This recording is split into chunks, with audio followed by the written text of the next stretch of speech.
in this book by Rahmani, where he brings the different inscriptions, we have the bilingual inscriptions, and one of the really fascinating ones is that there's a man whose name is Yeshua. Let me bring this one up here. So here we have ossuary number 9. Let me tell you about ossuary number 9. It probably originated somewhere in the Jerusalem, was found in the antiquities market. And it says on one side of the ossuary, Yeshua bar Yehoseph. Yeshua is the short form of Yehoshua, right? So it's Yeshua, the son of Joseph. No connection to the man in the New Testament, right? It's a very common name. And on the other side of the ossuary, it says Yeshu. Now, Yeshu, we've been told in the Jewish world, is an acronym that stands for Yamach Shemo V'Zichro, may his name and memory be blotted out, and that the rabbis took the I and the last letter off Yeshua and turned the name Yeshu into a curse.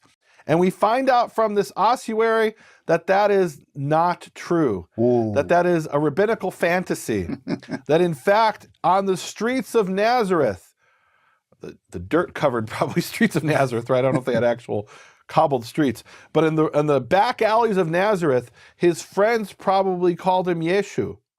And they never occurred to them it had anything to do with this phrase, may his name or memory be blotted out. On the contrary, it was just the way people spoke. They didn't pronounce the ayin, so Yeshua became Yeshu. And it has nothing to do with what the rabbis say. And this ossuary proves it. And what's interesting is Yeshu is essentially the Aramaic form of Yeshua. In this dialect of Aramaic, they didn't pronounce the ayin, and or maybe in the dialect of Hebrew. In Northern Hebrew, they didn't pronounce the ayin. We know that as well. We've talked about that. And so Yeshua became Yeshu. And we can see this on ossuary number 9.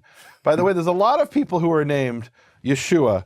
So we have Yeshu and Yeshua on ossuary number 9.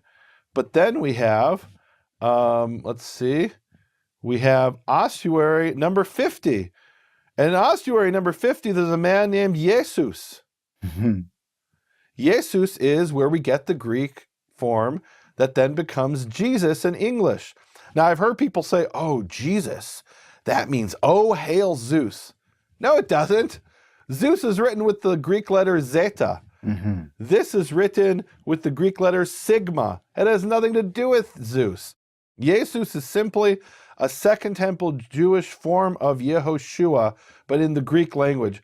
In fact, Jesus is exactly like writing Shimon as Simon in Hebrew letters, and here they wrote it Jesus in Greek letters. It's simply how they pronounced it, and you say, wait a minute, why do they have the S at the end? Because Greek names tended to end with a S, like Joseph becomes Josephus, and Yeshua becomes Jesus. And why isn't it Yeshus or Yeshua in Greek? Because remember, Greek doesn't have a sh sound, so it becomes a S. Just like Shimon becomes Simon. That was ossuary number 56. And by the way, in the same ossuary, along with Yeshua or Jesus, is a man named Joseph, which is written as Yoses. Yoses is short for, or in the Hebrew, it's the Greek equivalent of the Hebrew Yose or Yossi, which then is short for Yehoseph or Joseph.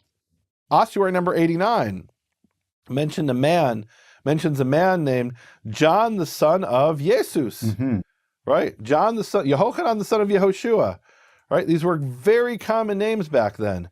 Ossuary number 113 has a man named Jesus, the son of Judah.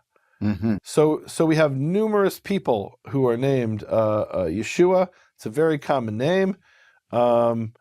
And here there's another one, ossuary number 114, has Jesus Aloth.